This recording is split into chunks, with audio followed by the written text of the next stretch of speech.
Hello my dear students, SL ക്ലാസ്സസിൻ്റെ ഒരു പുതിയ YouTube വീഡിയോയിലേക്ക് എല്ലാവർക്കും ഒരിക്കൽ കൂടെ സ്വാഗതം.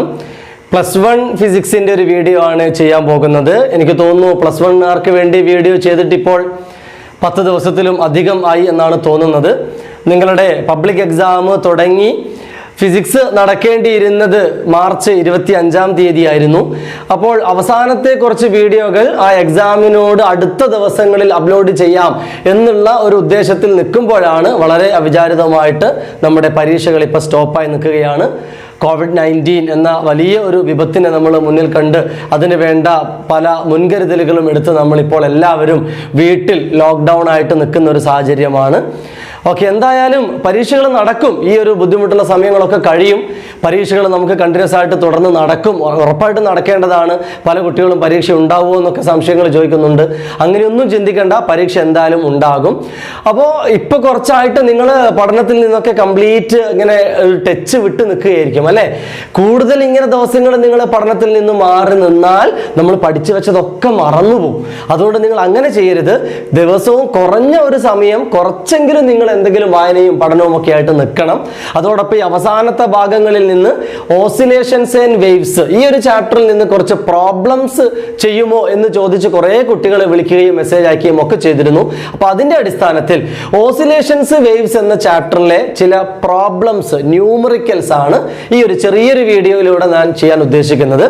ഓസിലേഷനും വേവും 2 ചാപ്റ്റർ ആയിട്ട് ഡീറ്റെയിൽഡ് തിയറി ഡിസ്കഷൻ നമ്മൾ നേരത്തെ ചെയ്തിരുന്നു. അതുകൊണ്ട് ഈ ചാപ്റ്ററിൽ ഞാൻ തിയറി ഒന്നും പറയില്ല. തിയറി കൺസെപ്റ്റിനെ കുറിച്ച് കൺഫ്യൂഷൻ ഉള്ളവർ ആ ചാപ്റ്റർ ഒന്ന് കാണണം എന്ന് ഞാൻ നിങ്ങളോട് പറയുകയാണ്. നേരത്തെ കാണാത്തവരുണ്ടെങ്കിൽ അവർക്ക് വേണ്ടി ഞാൻ അതിൻ്റെ ലിങ്ക് താഴെ ഡിസ്ക്രിപ്ഷനിൽ കൊടുക്കുന്നുണ്ട്. നിങ്ങൾ ആദ്യം അതൊന്ന് കാണുക. അതിനുശേഷം നിങ്ങൾ ഈ പ്രോബ്ലം സൊല്യൂഷൻ ചെയ്യുന്നത് എങ്ങനെയൊന്ന് കണ്ടുപഠിക്കുക. ഓസിലേഷൻസ് ആണ് നമ്മൾ ഇന്ന് ചെയ്യുന്നത്. ഈ വീഡിയോയിൽ ഒരു 4-5 ക്വസ്റ്റ്യൻസ് പരിചയപ്പെടുത്തുകയാണ്. ഓരോ ക്വസ്റ്റ്യനും ഞാൻ സ്ക്രീനിൽ കാണിക്കാം, നിങ്ങൾ വായിക്കുക. ദെൻ നമുക്ക് ഓരോന്നായിട്ടൊന്ന് ചെയ്ത് നോക്കാം കേട്ടോ. Okay,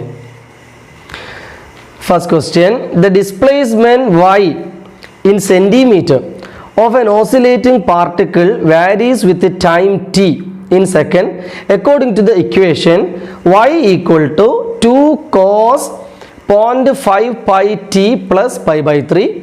Find the amplitude and period of the particle. Okay students, ഓസിലേഷന്റെ ആദ്യ ഭാഗങ്ങളിൽ നിന്ന് നമുക്ക് പ്രതീക്ഷിക്കാവുന്ന ഒരു തരം പ്രോബ്ലം ആണിത്. y is equal to, y എന്ന് പറയുന്നത് എന്താണ്? ഒരു ഓസിലേഷന്റെ ഡിസ്പ്ലേസ്മെന്റുമായി ബന്ധപ്പെട്ട ഇക്വേഷൻ ആണ് അല്ലേ. തിയറിയിൽ അതൊക്കെ നമ്മൾ പറഞ്ഞിട്ടുണ്ട്, നിങ്ങളൊന്ന് കേൾക്കണേ. ഇങ്ങനെ തന്നിരിക്കുന്നത്, എന്നിട്ട് ഇതിൽ നിന്നും ആംപ്ലിറ്റ്യൂഡും ടൈം പീരീഡ് കാണാനാണ് ചോദിച്ചിരിക്കുന്നത്. ഒരു സിമ്പിൾ ക്വസ്റ്റ്യൻ ആണ്. നമ്മൾ എന്താ ചെയ്യേണ്ടതെന്ന് വെച്ചാൽ ഡിസ്പ്ലേസ്മെന്റിന്റെ, നമുക്ക് അറിയാവുന്ന ഡിസ്പ്ലേസ്മെന്റിന്റെ ഒരു standard ഫോർമുലയുണ്ട്. അതിങ്ങനെയായിരുന്നു, y is equal to, y എന്നോ x എന്നോ എഴുതാം കേട്ടോ, ആ നൊട്ടേഷനിലൊന്നും പ്രശ്നമൊന്നുമില്ല. ഇക്വേഷൻ ഇങ്ങനെയായിരുന്നു, a cos omega t plus phi. ഇതൊരു ഡിസ്പ്ലേസ്മെന്റ് ഫോർമുല എന്നാണ് അറിയപ്പെടുന്നത്. ഒരു സ്റ്റാൻഡേർഡ് ഇക്വേഷനാണ്. ഇങ്ങനെ കിട്ടിക്കഴിഞ്ഞാൽ നമ്മൾ എന്ത് ചെയ്യണ്ടു? ഇതിൽ വരുന്ന ടേമുകളെ നമുക്ക് തന്ന ഇക്വേഷനുമായിട്ട് നേരെ അങ്ങ് കമ്പയർ ചെയ്താൽ മതി. ഇതിൽ നിങ്ങൾക്കറിയാം, ഇതിൽ എ എന്ന് പറയുന്നതാണ് ആംപ്ലിറ്റ്യൂഡ്, ഒമേഗ എന്ന് പറയുന്നതാണ് ആംഗുലാർ വെലോസിറ്റി, ഫൈ എന്നതാണ് ഇനീഷ്യൽ ഫേസ്. നമുക്കിതിൽ ചോദിക്കാത്ത, അതോടൊപ്പം ഇതിൽ നിന്ന് കണ്ടുപിടിക്കാൻ കഴിയുന്ന എല്ലാ കാര്യങ്ങളും പറയാം.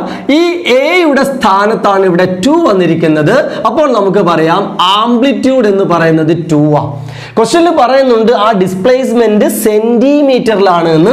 അപ്പോൾ ഈ ആംപ്ലിറ്റ്യൂഡ് 2 സെന്റിമീറ്റർ ആണ് അല്ലെ, അല്ലെങ്കിൽ 2 × 10⁻⁻² മീറ്റർ ആണ്. നമ്മൾ ആൻസർ എഴുതുമ്പോൾ എപ്പോഴും SI യൂണിറ്റിൽ എഴുതാൻ ശ്രമിക്കുക. അപ്പോൾ എ കമ്പയർ ചെയ്തു, നേരിട്ട് ആൻസർ ആയി. ഇവിടെ എ കോസിന്റെ മുന്നേ എ, ഇവിടെ കോസിന്റെ മുന്നേ 2. അപ്പോൾ എ എന്ന് പറയുന്നത് 2.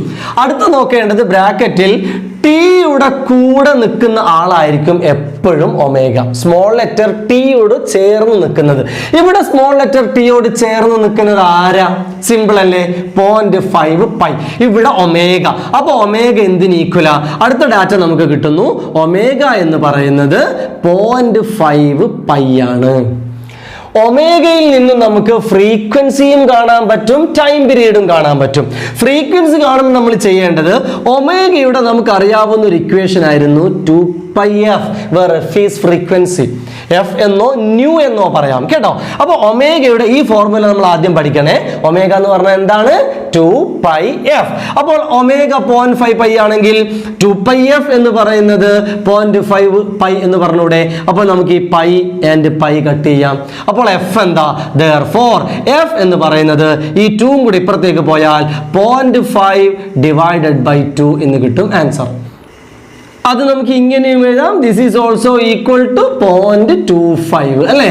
ഹെഡ്സ് ആണ് ഫ്രീക്വൻസിയുടെ യൂണിറ്റ് വരുന്നത്. എത്രയായിരിക്കും? ഹെഡ്സ്. അപ്പോൾ ഇങ്ങനെ ടൈം പീരീഡ് കാണുക. ടൈം പീരീഡ് നമ്മളോട് ചോദിച്ചിട്ടുള്ളൂ കേട്ടോ. ഇവിടെ ഫ്രീക്വൻസി ഇങ്ങനെ കാണാമെന്ന് ഞാൻ പറഞ്ഞു തരികയാണ്.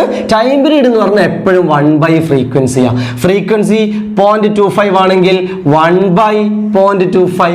1/0.25 എന്ന് പറഞ്ഞാൽ എത്രയാ? 4 സെക്കൻഡ് ആണ്. അപ്പോൾ നമുക്ക് ടൈം പീരീഡും കിട്ടി 4 സെക്കൻഡ്. ഇനി ഇതിൽ ചോദിക്കാൻ സാധ്യതയുള്ള മറ്റൊരു ക്വസ്റ്റ്യൻ എന്താ? ഫേസ് എന്താന്ന് ചോദിക്കാം. ഇനീഷ്യൽ ഫേസ് കണ്ടോ. ഈ ഒമേഗ ടി കഴിഞ്ഞ് വരുന്ന അടുത്ത ടേം ആണ് +5. ഇവിടെ അത് +π/3. അപ്പോൾ 5 എന്ന് പറയുന്ന ഇനീഷ്യൽ ഫേസ് എന്തിന് ഈക്വൽ ആയിരിക്കും? π/3 റേഡിയനും ഈക്വൽ ആയിരിക്കും. അപ്പോൾ ഇത്രയും സിമ്പിൾ ആയിട്ട് നമുക്ക് ചെയ്യാൻ കഴിയുന്ന ഒരു പ്രോബ്ലം ആണ്. അത് ചെയ്ത് പഠിക്കണം. ഇത് നല്ല ചാൻസ് ഉള്ള ഒരു ക്വസ്റ്റ്യൻ ആണ്. ഓക്കെ അല്ലേ? Next question. A body oscillates with SHM is given by x equal to 5 cos 2πt plus π/4. Calculate the displacement at t equal to 1.5 second. Okay, അപ്പോൾ നമ്മുടെ രണ്ടാമത്തെ ക്വസ്റ്റ്യനിലും നേരത്തെ തന്ന പോലെ ഒരു ഇക്വേഷൻ ഇങ്ങനെ തന്നിരിക്കുകയാണ്. വീണ്ടും നിങ്ങൾക്കറിയാം എക്സ് അല്ലെങ്കിൽ വൈ എന്നായിരുന്നു നേരത്തെ തന്നത്. എക്സ് എന്നോ വൈ എന്നോ പറയുന്നത് ഡിസ്പ്ലേസ്മെന്റ് ആണ്. ഇവിടെ നേരിട്ട് നമ്മളോട് ആ ഡിസ്പ്ലേസ്മെന്റ് എത്ര എന്നാ ചോദിച്ചിരിക്കുന്നത്. എന്ത് ചെയ്യണം? Calculate the displacement. എക്സ് എന്ന ഡിസ്പ്ലേസ്മെന്റ് കാണണം. എപ്പോ? When t equal to 1.5 second. Time ഇവിടെ നമുക്ക് ടൈം കാണാമല്ലോ. അവിടെ ടി എന്നുണ്ട്. ആ ടി 1.5 സെക്കൻഡ് ആകുമ്പോൾ എക്സ് എന്ന ഡിസ്പ്ലേസ്മെന്റ് എത്ര? ഇതൊരു ഡയറക്റ്റ് ക്വസ്റ്റ്യൻ ആണ്. ഒറ്റ തവണ പ്രാക്ടീസ് ചെയ്താൽ മതി. പ്രാക്ടീസ് ഇല്ലാതെ പോകുന്നവർ ഇതൊക്കെ കാണുമ്പോൾ എന്തോ ഭയങ്കര ക്വസ്റ്റ്യൻ ആണെന്ന് വിചാരിക്കും. ഒരു കുഴപ്പമില്ല. ഇതിൽ ടി കാണുന്നിടത്ത് നേരെ 1.5 കൊടുക്കുക, വാല്യൂ കണ്ടുപിടിക്കുക. അപ്പൊ എന്തായി? therefore x അതായത് ഡിസ്പ്ലേസ്മെന്റ് 5 cos 2π into t യുടെ സ്ഥാനത്ത് 1.5 പ്ലസ് π/4 ഉണ്ടോ? ഇത് നിങ്ങൾക്ക് ഇനി എങ്ങനെയൊക്കെ കാൽക്കുലേറ്റ് ചെയ്യാം? That is equal to 5 cos 2π into 1.5. 1.5നെ നമുക്ക് വേണമെങ്കിൽ 3/2 എന്നും വിളിക്കാം അല്ലേ? 3/2 ആണല്ലോ 1.5. എന്തിനാണ് അങ്ങനെ ഞാൻ എഴുതിയത്? അപ്പൊ നമുക്ക് ഈ 2 ഉം കട്ട് ചെയ്യാൻ പറ്റും. അപ്പൊ പിന്നെ എന്താണുള്ളത്? 3π plus π/4 എന്നുണ്ട് അല്ലേ? 3π plus π/4. അപ്പൊ ഇതിങ്ങനെ ക്രോസ് മൾട്ടിപ്ലൈ ചെയ്താലോ? 4 into 3 അല്ലേ? 4 into 3 12π. 12π plus π എന്ന് വരും അല്ലേ? അപ്പോൾ 13π/4. ഈ വാല്യൂ നിങ്ങൾ കാൽക്കുലേറ്ററിൽ അടിച്ച് കണ്ടുപിടിക്കണം. അപ്പോൾ cos 13π/4 കണ്ടുപിടിക്കുക. അതിന്റെ കൂടെ നിങ്ങൾ ഈ 5 കൂടെ മൾട്ടിപ്ലൈ ചെയ്യുക. കാൽക്കുലേറ്റർ ചെയ്ത് നോക്കിയാൽ മതി. നിങ്ങൾക്ക് ഈ ആൻസർ കിട്ടുന്നത് -3.535 മീറ്റർ എന്ന് കിട്ടും. അപ്പോൾ ഇങ്ങനെയാണ് ഈ ക്വസ്റ്റ്യൻ ചെയ്യേണ്ടത്. അതൊരു സിമ്പിൾ ക്വസ്റ്റ്യൻ ആണ്. നമുക്ക് അടുത്ത ക്വസ്റ്റ്യൻ നോക്കാം. The amplitude of a simple harmonic oscillation is doubled. What change will you observe in the following physical quantities of the oscillator? A. Period. B. Maximum velocity. C. Maximum acceleration. D. Total energy. Okay, അപ്പൊ വീണ്ടും ഒരു mathematical idea വരുന്ന ഒരു question തന്നെയാണ്. Like A problem എന്ന് തന്നെ നമുക്ക് പറയാം. ക്വസ്റ്റ്യനിൽ പറയാണ് ഒരു SHMന്റെ ഒരു ഓസിലേഷന്റെ ആംപ്ലിറ്റ്യൂഡ് ഡബിൾ ചെയ്യുന്നു. അങ്ങനെയാണെങ്കിൽ ഈ 4 ക്വാണ്ടിറ്റികൾക്ക് എന്ത് ചേഞ്ച് ആണ് സംഭവിക്കുക? ഇങ്ങനത്തെ ഒരു ക്വസ്റ്റ്യൻ ഒക്കെ കിട്ടുമ്പോൾ ഇക്വേഷൻസ് അറിയാതെ നമുക്കൊന്നും ചെയ്യാൻ പറ്റില്ല. വെറുതെ നമ്മളിങ്ങനെ ഇരുന്ന് ആലോചിച്ചിട്ട് ഇതിലൊന്നും ഒരു കാര്യമില്ല. കോൺസെപ്റ്റ് മാത്രം കൊണ്ട് കാര്യമില്ല. ഈ കോൺസെപ്റ്റുകൾ കൃത്യമായിട്ട് മനസ്സിലാവാൻ വേണ്ടിയിട്ടാണ് ഓരോന്നിനും നമ്മൾ ഇക്വേഷൻ പഠിച്ചു വെക്കുന്നത്. അപ്പോൾ ഇവർക്കൊക്കെ എന്താ പറ്റുക എന്ന് ചോദിച്ചാൽ അവരുടെയൊക്കെ നമുക്ക് അറിയാവുന്ന ഇക്വേഷൻസ് എഴുതണം. ആ ഇക്വേഷൻസിൽ ആംപ്ലിറ്റ്യൂഡ് ഉണ്ടോ നോക്കണം. അതിനനുസരിച്ച് നമുക്ക് ആൻസർ മുന്നോട്ടേക്ക് പോവുള്ളൂ. ആദ്യം പീരീഡിനെ കുറിച്ച് പറയുമ്പോൾ ടൈം പീരീഡ് എന്ന് പറയുന്നത് ഒരിക്കലും ആംപ്ലിറ്റ്യൂഡിനെ ഡിപ്പെൻഡ് ചെയ്യാത്ത ഒരു സാധനം. ടൈം പീരീഡ് ഒമേഗയും ഫ്രീക്വൻസിയും ടൈം പീരീഡ് ഒക്കെ തമ്മിൽ ബന്ധമുണ്ട്. നമ്മൾ പഠിച്ചിട്ടുണ്ട്. ഒമേഗ എന്ന് പറഞ്ഞാൽ 2π/t ആണ്, അല്ലെങ്കിൽ t എന്ന് പറഞ്ഞാൽ 2π/ω. ഇങ്ങനൊരു ഇക്വേഷനിൽ ആംപ്ലിറ്റ്യൂഡ് എന്ന ടേമേ ഇല്ല. എന്ന് വെച്ചാൽ ആംപ്ലിറ്റ്യൂഡ് ഡബിൾ ആയാലോ ഹാഫ് ആയാലോ ഒന്നും എന്തിന് മാറ്റം ഉണ്ടാവില്ല, ടൈം പീരീഡിൽ മാറ്റം ഉണ്ടാവില്ല. അപ്പൊ നമുക്ക് ഇങ്ങനെ ഇക്വേഷൻ എഴുതിയിട്ട് മാത്രമേ ഇതിന് ആൻസർ പറയാൻ പറ്റുള്ളൂ. അതിന്റെ ഒരു ഐഡിയ മനസ്സിലാവുന്നുണ്ടല്ലോ അല്ലേ? അപ്പോൾ ഇതിൽ എന്തില്ല, ആംപ്ലിറ്റ്യൂഡ് ഇല്ല. അപ്പൊ നമ്മൾ പറയുന്നു പീരീഡിൽ നോ ചേഞ്ച്, അതിൽ ഒരു മാറ്റവും ഉണ്ടാവില്ല. മാക്സിമം വെലോസിറ്റി, അപ്പൊ അതിന്റെ ഫോർമുല നമ്മൾ പഠിക്കണം. വെലോസിറ്റി മാക്സിമത്തിന്റെ ഇക്വേഷൻ ആയിരുന്നു ഒമേഗ ഇൻറ്റു എ എന്നായിരുന്നു ഇക്വേഷൻ. ഇക്വേഷൻസ് ഒക്കെ പഠിച്ചു വെക്കണേ. ഒമേഗ, അപ്പൊ ഡയറക്റ്റ് ആയിട്ട് അതിൽ എ എന്നുള്ള ടേം കാണാനുണ്ട്. ഡയറക്റ്റ് എന്നുള്ള നേരെ മുകളിൽ തന്നെ, ഡിനോമിനേറ്റർ ഒന്നും അല്ല, ന്യൂമറേറ്റർ തന്നെയാണ്. അവിടെ കാണുന്ന എ എന്ന ടേം അങ്ങ് ഡബിൾ ആയാലോ, ഇവിടെ എയുടെ സ്ഥാനത്ത് 2a എന്ന് വന്നാൽ ഈ നേരെ ഇവിടെയും ആ ഡബിൾ എഫക്ട് ചെയ്യും, ശരിയല്ലേ? അപ്പോൾ എ ഡബിൾ ആയാൽ നമ്മൾ മനസ്സിലാക്കേണ്ടത് വി മാക്സും എന്തായി മാറിയിട്ടുണ്ടാകും, ഡബിൾ ആയി മാറിയിട്ടുണ്ടാകും. അപ്പോൾ അതിന്റെ ആൻസർ അതാണ്. അടുത്തത് മാക്സിമം ആക്സിലറേഷൻ എന്തായിരുന്നു formula? Maximum acceleration minus omega square A എന്ന. ഈ മൈനസ് ഒരു ഡയറക്ഷനെ കാണിക്കുന്ന ഒരു സിമ്പൽ ആണ്, മൈനസ് ഇല്ലെങ്കിലും കുഴപ്പമൊന്നുമില്ല. ഒമേഗ സ്ക്വയർ എ ഉണ്ടോ, വീണ്ടും വന്നു എ ഉണ്ടോ, ആംപ്ലിറ്റ്യൂഡ് അവിടെ ഉണ്ട്. അപ്പൊ നമുക്കറിയാം എ ഡബിൾ ആയി എന്ന് പറഞ്ഞാൽ അവിടെ നിന്ന് കിട്ടുന്നു ആക്സിലറേഷനും എന്തായിട്ടുണ്ടാകും, ഡബിൾ ആയിട്ടുണ്ടാകും. അടുത്ത ശ്രദ്ധിക്കണം, ടോട്ടൽ എനർജി. ടോട്ടൽ എനർജിയുടെ ഇക്വേഷൻ ഇങ്ങനെയായിരുന്നു, half M omega square A square. Okay, A ഉണ്ട് എന്ന് മാത്രമല്ല എ എന്നല്ല എന്റെ സ്ക്വയർ എന്നുള്ളത്. വളരെ ശ്രദ്ധിക്കണം ആ മാറ്റങ്ങൾ. മാത്സ് ചെയ്യുമ്പോൾ ഒന്ന് ചെറുങ്ങനെ ശ്രദ്ധിച്ചാൽ മതി. അവിടെ ആക്സിലറേഷൻ ആംപ്ലിറ്റ്യൂഡ് ഡബിൾ ആയാലോ, ഇവിടെ എക്ക് സ്ക്വയർ ഉണ്ട്. അപ്പൊ സ്ക്വയർ ഉള്ള ഈ ടേം, അപ്പൊ അടുത്ത സ്റ്റെപ്പിൽ എഴുതുമ്പോൾ എ സ്ക്വയറിന്റെ സ്ഥാനത്ത് എന്ത് വരും, 2a ദ സ്ക്വയർ എന്ന് വരും, ശരിയല്ലേ? അപ്പൊ 2വിനും സ്ക്വയർ എക്കും സ്ക്വയർ, 2വിന്റെ സ്ക്വയർ 4 ആവില്ലേ? അപ്പൊ ഇത് 4a സ്ക്വയർ എന്നാവില്ലേ? എന്ന് വെച്ചാൽ ഈ ആംപ്ലിറ്റ്യൂഡ് ഡബിൾ ആയി മാറിക്കഴിഞ്ഞാൽ ഈ ടോട്ടൽ ഇക്വേഷനിൽ 4 അധികം വരും. അതിന്റെ അർത്ഥം ടോട്ടൽ എനർജി 4 ടൈംസ് ആയിട്ട് മാറും എന്നർത്ഥം. അപ്പൊ ഇങ്ങനെയാണ്. അപ്പൊ ഇതൊരു മോഡൽ മാത്രമാണ്. ഇതുപോലെ ഏതും ഈ ചാപ്റ്ററിൽ മാത്രമല്ല, നിങ്ങൾക്ക് എവിടെയും ഇങ്ങനെ ഒരു ക്വാണ്ടിറ്റിയെ കുറിച്ച് പറഞ്ഞിട്ട് ആ ക്വാണ്ടിറ്റിയിലുള്ള ഏതെങ്കിലും ഒരു ടേം മാറിക്കഴിഞ്ഞാൽ അതിനെന്താണ് സംഭവിക്കുക എന്നുള്ളൊക്കെ തരത്തിൽ പലപ്പോഴും ക്വസ്റ്റ്യൻസ് വരും. ഓക്കെ, അപ്പൊ നിങ്ങളിത് ശ്രദ്ധിച്ചു പോവുക. അപ്പോൾ ആ ക്വസ്റ്റ്യൻ മനസ്സിലായിട്ടുണ്ടെന്ന് വിചാരിക്കുന്നു. നമുക്കിനി അടുത്ത ക്വസ്റ്റ്യൻ ചെയ്യാം. A particle executes SHM of amplitude A. At what distance from the mean position is its kinetic energy equal to its potential energy? At what points is its speed half the maximum speed? Okay, പലപ്പോഴും വരുന്ന ഒരു model question ആണ്.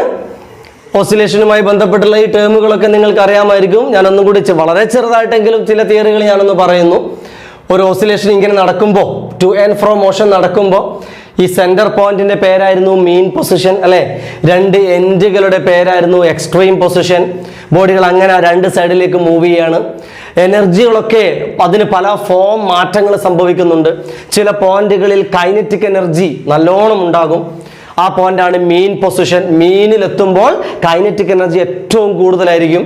അതേസമയം എക്സ്ട്രീമിൽ എത്തുമ്പോൾ kinetic energy 0 ആവുകയും potential energy maximum ആവുകയാണ് ചെയ്യുന്നത്. അപ്പോൾ എനർജിയുടെ ഒരു കൺവേർഷൻ അല്ലെങ്കിൽ കൺസർവേഷൻ നടക്കുന്നുണ്ട്. തിയറി വളരെ ഡീറ്റെയിൽ ആയിട്ട് നമ്മൾ എടുത്തിട്ടുണ്ട്. Law of conservation of energy നമ്മൾ പ്രൂവ് ചെയ്തിട്ടുണ്ട്. ഞാൻ നിങ്ങളോട് വീണ്ടും പറയുന്നു, കൺഫ്യൂഷൻ ഉള്ളവർ ഓസിലേഷന്റെ ഡീറ്റെയിൽഡ് ചാപ്റ്റർ വ്യൂ ഒന്ന് കാണണം. ഓക്കെ, നമ്മളോട് ചോദിക്കുകയാണ്, ഇവിടെ നമുക്കറിയാം ഇവിടെയാണ് കൈനറ്റിക് എനർജി മാക്സിമം. ഓക്കെ, ഇവിടെയാണ് പൊട്ടൻഷ്യൽ എനർജി മാക്സിമം. എന്ന് വെച്ചാൽ ഇവിടെ നിന്ന് കൈനറ്റിക് എനർജി ഇങ്ങോട്ട്, ഈ പോയിന്റിൽ നിന്ന് ഇങ്ങോട്ട് പോകുന്നതിനനുസരിച്ച് കൈനറ്റിക് എനർജി കുറയാൻ തുടങ്ങും. അതേസമയം ഇങ്ങോട്ട് എത്തുന്നതിനനുസരിച്ച് ഇവിടെ എത്തുമ്പോഴാണ് പൊട്ടൻഷ്യൽ എനർജി മാക്സിമം എത്തേണ്ടത്. അപ്പോൾ ഇങ്ങോട്ട് പോകുന്നതിനനുസരിച്ച് കൈനറ്റിക് എനർജി കുറയുകയും പൊട്ടൻഷ്യൽ എനർജി കൂടുകയും ചെയ്യും. അപ്പോൾ ഏതോ ഒരു സ്ഥലത്തെത്തുമ്പോൾ അത് രണ്ടും ഈക്വൽ ആകും. ഇതാണ് എൻ്റെ ഒരു ഐഡിയ. അതെവിടെ എന്നാണ് ചോദ്യം. അറ്റ് വിച്ച് പൊസിഷൻ, അല്ലെങ്കിൽ what is the displacement, what is the distance എന്നൊക്കെ ചോദിക്കുമ്പോൾ നമ്മൾ കാണേണ്ടത് ഏതാണ് ആ പൊസിഷൻ, അല്ലെങ്കിൽ KE ഈക്വൽ ടു P ആകുന്നത് at y is equal to എന്ന് പറയുന്ന ഏത് വാല്യൂവിലായിരിക്കും. ഇതാണ് നമ്മൾ കാണാൻ പോകുന്നത്. ഒന്നുമില്ല, ഈ ഇക്വേഷൻ അറിയുന്നവർക്ക് നേരെ അങ്ങ് സബ്സ്റ്റിറ്റ്യൂട്ട് ചെയ്താൽ മതി. KE തന്നിരിക്കുകയാണ്, KE is equal to P. അങ്ങനെ ക്വസ്റ്റ്യൻ പറഞ്ഞിട്ടുണ്ട്. KEയും PEയും തുല്യമാണ് എവിടെ എന്നാണ് ചോദ്യം. അത് തുല്യമാകുന്നത് എവിടെ? അപ്പൊ തുല്യമാണ് എന്ന് പറഞ്ഞിട്ടുണ്ട്, നമ്മൾ തുല്യമാണെന്ന് എഴുതി, ഈക്വൽ ആണെന്ന് എഴുതി.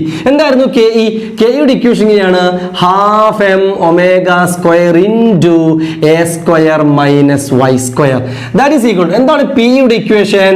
Half m omega square y square. അപ്പൊ തന്നെ നമുക്ക് ഇത്രയും ടേമുകൾ അങ്ങ് വെട്ടിക്കളയാം. കണ്ടോ, ഇവിടെ y സ്ക്വയർ മാത്രം ബാക്കി, ഇവിടെ a സ്ക്വയർ മൈനസ് y സ്ക്വയറും. ഈ മൈനസ് y സ്ക്വയറിന് അപ്പുറത്തേക്ക് ചാടിച്ചാലോ, ഇവിടെ പിന്നെ a സ്ക്വയർ അല്ലേ ബാക്കിയുള്ളൂ. ഇവിടെ ഓൾറെഡി ഒരു y സ്ക്വയർ ഉണ്ട്, അതിന്റെ കൂടെ ഇതും കൂടെ വരുമ്പോൾ y square plus y square that is 2y square അല്ലേ. മൈനസ് y സ്ക്വയർ അപ്പുറം പോകുമ്പോൾ പ്ലസ് y സ്ക്വയർ ആയി. അപ്പൊ നമുക്ക് ഇതിന് മൊത്തം ഒന്ന് റൂട്ട് എടുത്താലോ. ടേക്ക് റൂട്ട് എടുത്താൽ a സ്ക്വയറിന്റെ റൂട്ട് a, 2ന്റെ റൂട്ട് 2, y സ്ക്വയറിന്റെ റൂട്ട് y. ഓക്കെ, അപ്പൊ നമ്മളോട് y എത്ര എന്നാ ചോദ്യം. അറ്റ് y ഏത് വാല്യൂ, അപ്പൊ y എത്ര? therefore y എന്ന് പറയുന്നത് എന്തായിരിക്കും? a/√2 ആയിരിക്കും. കണ്ടോ, അപ്പൊ ആംപ്ലിറ്റ്യൂഡ് √2 എന്ന ഒരു വാല്യൂ എത്തുന്നത് എവിടെയാണോ അവിടെ ആയിരിക്കും KEയും PEയും ഈക്വൽ. മനസ്സിലായി എന്ന് വിചാരിക്കുന്നു. പ്രോബ്ലം ആണ്, കൺസെപ്റ്റ് ഒന്ന് ആലോചിച്ച് നോക്കുക, എന്നിട്ട് ചെയ്യാം. ഓക്കെ, പിന്നെ അതിന്റെ കൂടെ ചോദിച്ചിരിക്കുകയാണ്, അതുപോലൊരു പോയിന്റ് വീണ്ടും കണ്ടുപിടിക്കണം. വെലോസിറ്റി മാക്സിമം വെലോസിറ്റിയുടെ പകുതിയായി കുറയുന്നത് എവിടെ? ഓക്കെ, എല്ലാം കൺസെപ്റ്റ് ക്വസ്റ്റ്യനാ. നമുക്കറിയാം, വീണ്ടും മീനിലാണ് വെലോസിറ്റി ഏറ്റവും മാക്സിമം ഉണ്ടാവുക. എക്സ്ട്രീമിൽ എത്തുമ്പോഴത്തേക്ക് അതിന്റെ വെലോസിറ്റി ഇങ്ങനെ കുറഞ്ഞ് 0 ആകും. ഒരു വാല്യൂ വിചാരിച്ചു നോക്കിയേ, മീനിൽ വെലോസിറ്റി 10 മീറ്റർ പെർ സെക്കൻഡ് ആയിരുന്നു, ഇവിടെ എത്തുമ്പോൾ അത് 0 മീറ്റർ പെർ സെക്കൻഡ് ആകും. അപ്പൊ കുറയാണ് അല്ലേ. അപ്പൊ 10 കുറഞ്ഞാൽ 9 ആകും, പിന്നെ 8 ആകും, 7 ആകും. അങ്ങനെ കുറയാൻ തുടങ്ങിയാൽ അത് എപ്പോഴാ 5 ആവുക? 5 ആണല്ലോ 10ന്റെ ഹാഫ്, പകുതി. അപ്പൊ മാക്സിമത്തിന്റെ പകുതി ആവണം വെലോസിറ്റി. അതെവിടെ?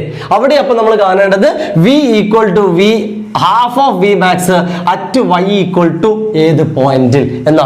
അപ്പൊ at which point, at which position എന്നൊക്കെ ചോദിക്കുമ്പോൾ അവിടെയൊക്കെ നമ്മൾ കാണേണ്ടത് y എന്ന ഡിസ്റ്റൻസ് ആണ് എന്ന് മനസ്സിലാക്കുക. പോയിന്റ് കാണാൻ പറഞ്ഞാൽ ആ പോയിന്റിലേക്കുള്ള ദൂരമാണ്, അതായത് y ആണ് നമ്മൾ കാണുന്നത്. വീണ്ടും ഇക്വേഷൻ എഴുതിക്കോ. v എന്ന് പറഞ്ഞാൽ എന്താ? v എന്ന് പറഞ്ഞാൽ നമുക്ക് ഇക്വേഷൻ അറിയാമായിരുന്നു. വെലോസിറ്റിയുടെ ഫോർമുലയാണ് omega into root of a square minus y square. Okay, അവിടെ ഇക്വേഷൻ മറന്നു പോകരുത്. That is equal to half. അല്ല, ഓരോന്ന് കൃത്യമായിട്ട് സബ്സ്റ്റിറ്റ്യൂട്ട് ചെയ്യാം. ഈ വെലോസിറ്റി നേരെ എഴുതി, ഈക്വൽ ടു ഹാഫ് എഴുതി. എന്തായിരുന്നു v max omega into a. അപ്പൊ നമുക്ക് രണ്ട് സൈഡിൽ നിന്ന് ഈ ഒമേഗ അങ്ങ് വെട്ടിക്കളയാം. ഇനി ഇവിടെ ഓൾറെഡി ഒരു റൂട്ടൊക്കെ ഉണ്ട് അല്ലേ, നമുക്ക് ഇതിനൊന്ന് സ്ക്വയർ ചെയ്താലോ. സ്ക്വയർ ചെയ്ത് എന്താ സംഭവിക്കുക? സ്ക്വയർ ചെയ്താൽ a square minus y square എന്നായില്ലേ, ഈ റൂട്ട് അങ്ങ് പോയി. ഇവിടെ സ്ക്വയർ ചെയ്താലോ 1/4ഉം a സ്ക്വയറും വരും, ശരിയല്ലേ. 1/2ന്റെ സ്ക്വയർ 1/4, aയുടെ സ്ക്വയർ a സ്ക്വയർ. ഇവിടെ സ്ക്വയർ ചെയ്തപ്പോൾ റൂട്ട് പോയി. അടുത്ത എന്താ ചെയ്യുന്നത്? മൈനസ് y സ്ക്വയറിന് ആ സൈഡിലേക്കും 1/4 a സ്ക്വയറിന് ഇപ്പുറത്തേക്കും മാറ്റുക. അപ്പൊ എന്താ കിട്ടുക? a സ്ക്വയർ മൈനസ് ഇതിപ്പുറം വന്നാൽ 1/4 a square. That is equal, ഇതങ്ങ് അപ്പുറം പോയാൽ y സ്ക്വയർ. ശരിയല്ലേ? സിമ്പിൾ മാത്സ് ആണ്, അങ്ങോട്ട് ഇങ്ങോട്ട് ചെയ്യാനൊക്കെ പഠിക്കുക. ഇനി ഇതൊന്ന് മൈനസ് എത്ര ഉണ്ടാവും? 4a square minus a square എന്നല്ലേ ഉണ്ടാവും അല്ലേ. LCM ഒക്കെ എടുത്താൽ 4a square minus a square 3a square. അപ്പൊ 3a square by 4 that is equal to y square. വീണ്ടും നമ്മൾ റൂട്ട് എടുക്കുന്നു. Take root on both side. അപ്പോൾ 3യുടെ റൂട്ട് 3, a സ്ക്വയറിന്റെ റൂട്ട് a, 4ന്റെ റൂട്ട് 2, ഇവിടെ y സ്ക്വയറിന്റെ റൂട്ട് y. അപ്പോൾ ആൻസർ ആയി y ഈക്വൽ ടു √3 ഓഫ് a/2 എന്ന് പറയുന്നതായിരിക്കും ആ വൈയുടെ ഇക്വേഷൻ. അപ്പോൾ ആ പോയിന്റിൽ വെലോസിറ്റി മാക്സിമം വെലോസിറ്റിയുടെ പകുതിയാവും എന്നർത്ഥം. അപ്പോൾ ഇതൊക്കെ പ്രോബ്ലം ആണ്, ചെയ്ത് പഠിക്കണം, വായിച്ച് മാത്രം പഠിക്കരുത്. ഓക്കെ, നമുക്കൊരു ക്വസ്റ്റ്യനും കൂടെ നോക്കാം, ശ്രദ്ധിച്ചോളൂ. The period of oscillation of the pendulum is t. What will be the period if the pendulum is suspended in a lift moving down with an acceleration equal to g/3? Okay, അപ്പോൾ ആ ചാപ്റ്ററിലെ അവസാന ഭാഗത്ത് വരുന്ന മറ്റൊരു point ആയിരുന്നു oscillation example ആയിട്ട് നമ്മൾ പഠിക്കുന്നത് സിമ്പിൾ പെൻഡുലം അല്ലെ. സിമ്പിൾ പെൻഡുലത്തിന്റെ ടൈം പീരീഡിന്റെ ഫോർമുല ഇങ്ങനെയാണ്: time period is equal to 2π into √L/g. ഇതാണ് നോർമലി എർത്തിൽ നമ്മളൊരു സ്ഥലത്ത് വെച്ചാൽ ഉണ്ടാകുന്ന ടൈം പീരീഡിന്റെ ഇക്വേഷൻ. ഇവിടെ നമ്മളോട് ഒരു അപ്ലിക്കേഷൻ ലെവൽ ക്വസ്റ്റ്യൻ ചോദിച്ചിരിക്കുകയാണ്. ഈ പെൻഡുലത്തിനെ പ്ലേസ് ചെയ്തിരിക്കുന്നത് ഒരു ലിഫ്റ്റിലാണ്. ആ ലിഫ്റ്റ് ആണെങ്കിൽ താഴേക്ക് g/3 ആക്സിലറേഷനിൽ വന്നുകൊണ്ടിരിക്കുക. മനസ്സിലാവുണ്ടല്ലോ. അപ്പോൾ ആ ഐഡിയ നമ്മൾ മറ്റൊരു ചാപ്റ്ററിലെ കോൺസെപ്റ്റുമായിട്ടും കൂടെ ഒന്ന് ലിങ്ക് ചെയ്യണം. ലോസ് ഓഫ് മോഷൻ എന്ന് പറയുന്ന ചാപ്റ്ററിൽ നമ്മൾ പഠിച്ചൊരു ഐഡിയ ആയിരുന്നു apparent weight of A body in A lift. അതിൽ രണ്ട് കേസ് നിങ്ങൾ പഠിച്ചിട്ടുണ്ട്. ഒന്ന്, ഒരു ലിഫ്റ്റ് മുകളിലേക്ക് പോവുകയാണെങ്കിൽ moving up with acceleration a, അങ്ങനെയാണെങ്കിൽ അതിന്റെ അപ്പാരന്റ് വെയിറ്റ് എന്ന് പറയുന്നത് m × g+a എന്നാണ്. mg എന്നുള്ളത് mg+a ആകും. അതായത് g എന്നുള്ളത് g+a ആകും എന്നർത്ഥം. മാസ് എപ്പോഴും അങ്ങനെ തന്നെ ഉണ്ടാവുമല്ലോ. അപ്വേർഡ് ആണെങ്കിലാണ്. അപ്പോൾ ലിഫ്റ്റ് പോകുന്നത് താഴേക്കാണെങ്കിലോ, ലിഫ്റ്റ് മൂവിങ് ഡൗൺ, അപ്പോൾ നമ്മൾ പഠിച്ചിട്ടുണ്ട് അതിൻ്റെ നോർമൽ റിയാക്ഷൻ അല്ലെങ്കിൽ അപ്പാരന്റ് വെയിറ്റ് എന്ന് പറയുന്നത് m × g-a ആയിരിക്കും. ഈ കോൺസെപ്റ്റ് ആണ് നമുക്ക് ഇവിടെ ഇത് ചെയ്യാൻ ആവശ്യം. ഇവിടെ നമ്മളോട് പറയുകയാണ് ലിഫ്റ്റ് ഡൗൺവേർഡ് ആണ്. അങ്ങനെയാണെങ്കിൽ ഇവിടെ നമ്മൾ g എന്ന് എഴുതിയതിന് പകരം g-a എന്ന് കൊടുക്കണം. ഇത്രയേ ഉള്ളൂ കാര്യം. അപ്പോൾ പുതിയ ടൈം പീരീഡിനെ ഞാൻ വിളിക്കുന്നു t dash. That is equal to 2π into √2π മാറില്ല, ലെങ്ത് മാറില്ല അല്ലെ. ജി മാറിയിട്ട് g-a. ആ a ക്വസ്റ്റ്യനിൽ പറയുന്നുണ്ട് അത് g/3 ആണ്. ആ ലിഫ്റ്റ് ഡൗൺവേർഡിലേക്ക് പോകുന്നത് g/3യിലാണ്. അപ്പൊ ഇത് കാൽക്കുലേറ്റ് ചെയ്താൽ എങ്ങനെ ഉണ്ടാകും? That is equal to 2π into √L/3g - g. അപ്പൊ 2g/3 എന്നായി അല്ലെ. എന്ന് വെച്ചാൽ ഈ ഇക്വേഷൻ നമ്മൾ 1 എന്നും ഈ ഇക്വേഷൻ നമ്മൾ 2 എന്നും വിളിച്ചാൽ, ഇതിൽ നിന്ന് ഇതിലേക്ക് വരുമ്പോൾ ഇവിടെ ഒരു റൂട്ടിന്റെ ഉള്ളിൽ ഒരു 2/3 ഡിനോമിനേറ്ററിൽ അല്ലെ, അതല്ലേ എക്സ്ട്രാ ഉള്ളത്. ബാക്കിയുള്ളതൊക്കെ നേരത്തെ ഉള്ള ടേം തന്നെയല്ലേ. അല്ലെങ്കിൽ ഇതിനെ തിരിച്ചിട്ടാൽ ഈ 3 ആക്ച്വലി അങ്ങ് മുകളിൽ പോവേണ്ട ആളാണ് അല്ലെ. എന്ന് വെച്ചാൽ ഈ t dash എന്ന് പറയുന്നത് ഈ 2/3 ഒഴികെയുള്ള ബാക്കി ടേം കണ്ടോ, ഇത് നമ്മളെ പഴയ ടി ആണ്. ഇൻറ്റു പിന്നെയുള്ളത് റൂട്ടിന്റെ ഉള്ളിൽ ഡിനോമിനേറ്ററിൽ 2/3 എന്ന് വെച്ചാൽ √3/2. ഇങ്ങനെ നമുക്ക് അതിന്റെ പീരീഡിൽ മാറ്റം വന്നു എന്ന് പറയാം. അപ്പൊ ഇങ്ങനെയൊക്കെയാണ് ഇതിലെ ചില ക്വസ്റ്റ്യൻസ്. ഓസിലേഷനെ നിങ്ങൾ എക്സാമിന്റെ മുന്നേ ഒന്നും കൂടി നിങ്ങളൊന്ന് ഓർമ്മപ്പെടുത്തുകയാണ്. ടച്ച് വിട്ടു പോവാതിരിക്കാൻ ചില പ്രോബ്ലംസ് ഞാനൊന്ന് കാണിച്ചു തന്നതാണ്. ഇതുപോലെ നിങ്ങൾക്ക് മറ്റുള്ള പ്രോബ്ലങ്ങളും ചെയ്ത് നോക്കാം. നിങ്ങളുടെ ഡിമാൻഡുകൾ നിങ്ങൾ അറിയിക്കുക. പഠനത്തിൽ നിന്നും ടച്ച് വിട്ടു പോവാതെ നിങ്ങൾ എപ്പോഴും ഇത് വാച്ച് ചെയ്തുകൊണ്ടേ ഇരിക്കുക. ഓക്കെ, അടുത്ത വീഡിയോ നമുക്ക് പെട്ടെന്ന് തന്നെ ചെയ്യാം. Bye bye.